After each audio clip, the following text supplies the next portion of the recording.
wallahi al'adim hasbunallahu wa ni'mal wakil hatta wanda ba annaba ba tana musu tasiri. Ni a rayuwa na ga amfanin hasbunallahu wa ni'mal wakil, ni ga naune ba jiyau ba, amma ba yau zan baku labarin ba. Gaba na gaba shine daga cikin magabata akwai wani barin ba da labarinsa zai fi muhimmanci akan nawa. Iya daga cikin kibarut tabi'in, sunansa Abu Muslimin al-Khawlani. Abu Muslimin al-Khawlani ko kuma a ce Abu Muslim Abdullahi bin Thawb al-Khawlani, asalinsa mutumin kasar Yaman ne. Ya rayu ya musulunta tun zamanin Annabi Muhammad sallallahu alaihi wasallam, amma bai taba gamuwa da fiyayyen halitta ba. Sai da ya gamu da manyan sahabbai irin Abubakar, Umar radiyallahu anhum, amma ya musulunta tun a zamanin. So wannan rashin gamuwan ya sa bai zama sahabi ba, amma ya musulunta tun a zamanin. Amma ba su taba gamuwa ba. Iya cikin al-mukhdirimun, su waɗanda suke sun rayu da fiyayyen halitta ba su gan shi ba. To a malaman hadisi sai a ce suna cikin kibarut tabi'in, sai a sa su a cikin manya-manyan tabi'ai tabaka ta farko. To shi yana cikin waɗannan. Ya tashi a ƙasar Yaman, sai aka yi wani mutum sarki ne shugaba nasu, sunansa al-Aswadul Anisi. Shi kuma yana da'awar shi annabi ne, idda'an nubuwa, yana da'awar shi annabi ne. Kissan na cikin koda maktaba shamila juz'i na 18 namba na 9, kuma malamai da dama sun kawo manaqib nasa da yawa, irin Imam Ibn Hibban, irin Ibn Abdul Barri rahmatullahi alaihi da makamantansu da yawa sun kawo virtues na wannan bawan Allah. Me ke faruwa? Shi Abu Muslimin al-Khawlani alaihi rahmatullah, sai shi al-Aswad al-Anisi da yake cewa shi annabi ne, duk wanda ya masa inkari sai sa a kama shi a yanka yadda ake yanka rago, wasu kuma sai sa a kama sai a jefa su a cikin wuta. Haka yake ta yi, ya sa duk bayin Allah na kwarai suka gudu a cikin garin da yake a Yaman. Da ya yi abin da yake sai ya ce wa ya isa ya mun inkari, sai jama'a da ke tare da shi suka ce la na'lamu ahadan illa aba muslimin al-khawlani, ila na'lamu ahadan illa aba muslimin al-khawlani, ba mu san me maka inkari ba sai abu muslimin al-khawlani. Sai yake tambayan abu muslimin al-khawlani, yace ku zo da shi. Aka zo da shi, sai yace ga abin da nake yi, yana kama mutane ya yanka, wasu zai kona da wuta, me ka isa ka ce a kaina? Sai yace me kake so in ce? Ka gaya mun abin da kake so ka bada. Yace ba zan gaya ma komai ba sai gaskiya. Menene gaskiyar?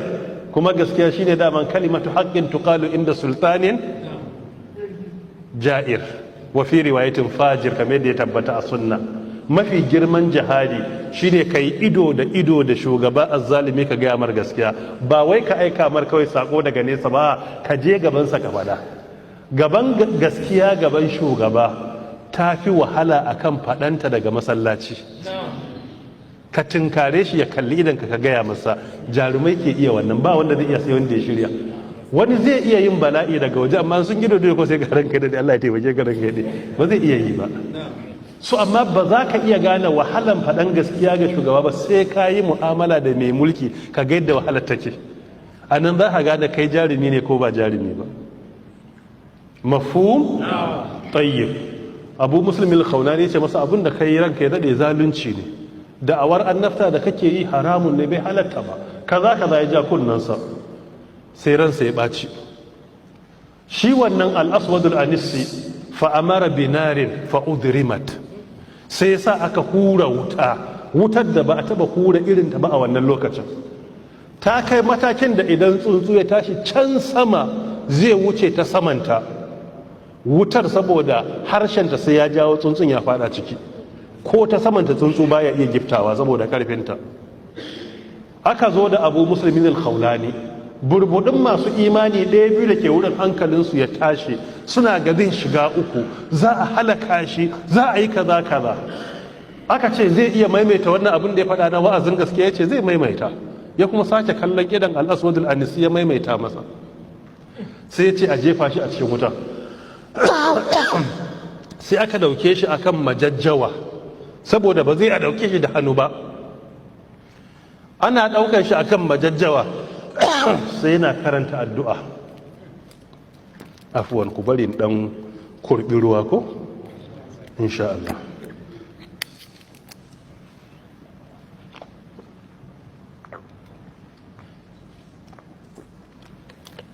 jazakumullahu khairan. Da aka ɗora shi kan majajjawa ana ƙoƙarin jefa shi daga cikin addu'ar da yake sai yake ce ya ɗan dakada ya malla yi huzamu junduhu wala yi hulabu auliya'u anta hasbi wa man kunta hasbahu faqad kafaita hasbi Allahu wa ni'mal wakil. Kaga sai aiki da hasbi Allahu wa ni'mal wakil. Da aka jefa shi a wutan, gabanin jefa shi an daura hannayensa da kafafuwansa. Wallahi alladhi la ilaha illa huwa, sai igiyar da ke hannun ta kone, wadda take kafa ta kone, shi jikinsa ba abin da ya kone, tufafin da ke jikinsa ba su kone ba. Ya fito daga cikin wutar iya tafiya a kanta yadda ake tafiya a kan tsandauri, haka yake tafiya a kan wutar. Yana fitowa sai aka gaya wa shi sarkin al'aswadul annisi cewa wannan fa abin da ya zai sa duk jama'ar da kai imani da kai su fasa, za su ce kai annabin ƙarya ne, saboda wannan abin da ya kai baka saka yi ba, kuma shi bai ce shi annabi bane, ya ce shi mabiyin annabi Muhammad ne. Kaga aikin ya zama kira yake zuwa ga addinin sa ba naka ba. Kuma gabanin ya jefa ya san da ya faɗa ke cewa in kunta ala haqqin fasayunjika alhaq wa in kana ala albatil fasatarau. Yace in kana kan gaskiya to gaskiya ta kubutar da kai, in kuma akan barna yake ku za ku ga me zai faru gare shi. Ya fito da kafarsa iya tafiya a wutan, ba abin da ya faru gare shi. Yana fitowa aka hada baki sai ya bar garin, aka kore shi. Yana fita daga nan sai tafi garin Madina a lokacin khilafa na Abubakar Siddiq radiyallahu anhu. Sayyidina Umar na ganin sa, shi bai san waye ba, sai ce masa min aina anti, daga ina kake? Yace min al-Yaman, daga Yaman. Sai ce yayi labarin wannan musulmi bawan Allah da aka jefa shi a wuta, Allah ya kubutar da shi kamar yadda ya faru ga Annabi Ibrahim. Me sunansa ne? Sai ce wa Sayyidina Umar sunansa Abdullahi bin Thawb. Bai faɗi alkunyarsa ba dan ya fi sanwa da alkunyar. Sai ce shi sunansa Abdullahi bin Thawb. Sai Sayyidina Umar ya fahimta, ka san fasaha ta magabata. Sai kalle shi ce don Allah gaya mun gaskiya ko kai ne shi, don Allah ka gaya mun. Sai ya murmushi sai ya ce ni ne. Sayyidina Umar ya rungume shi, fashe da kuka, ya dauke shi kashe wajen Sayyidina Abubakar, ya ce to ga bawan Allah mu na Yaman nan Allah ya kawo shi Madina. Ai kaga ba annabi bane, da wannan ya kubuta. Akwai wani magabaci shi ma Abul Hasan, shi ma irin wannan ya faru gaba gare shi akan hasbunallahu wa ni'mal wakil. Ya wayi gari za a halakar da shi saboda riko da gaskiya, aka ajiye zaki yayi kwana uku bai ci ba bai sha ba. Kwana uku yayi bai ci ba bai sha ba. Aka bashi, aka sa shi a cikin wani keji zakin, tsakaninsa da shi da Abul Hasan kawai dan kofa ne da za a ja daga sama ta budu. Aka shigo da Abul Hasan wurin, yana shigowa da alwala kawai sai ya kabbara ya fara sallah. Kawai sai aka je aka daga kofar zaki, kwanansa uku baci ba sha, kawai sai to a guje sai ga mutum yana sallah. Yana zuwa jikin Abul Hasan, ashe shi a cikin sallah yana addu'a, yana hasbunallahu wa ni'mal wakil. Wannan zaki da yazo jikin sa yana lasan jikinsa haka da yawo yadda nake haka ya ta masa haka ya lallasa, ya gaji sai ya tafi abunsa. Wallahi bai cije shi ba, balle ya cinye shi. Kai a ce zaki kwana uku bai ci abinci ba, kuma ya ga mutum kuma ya lashe jikinsa ya bar shi? Ai kai ka san kariya ce ta Allah. Bayan ya gama sallah ya zauna ya yi addu'a, zaki iya ta yawo bai ci ba, ya gaji ya jira zaki bai ci ko sai tashi abinsa ya fita yi wasu zaki sallama, sai ya fita abinsa sanda ma ya mar sallama.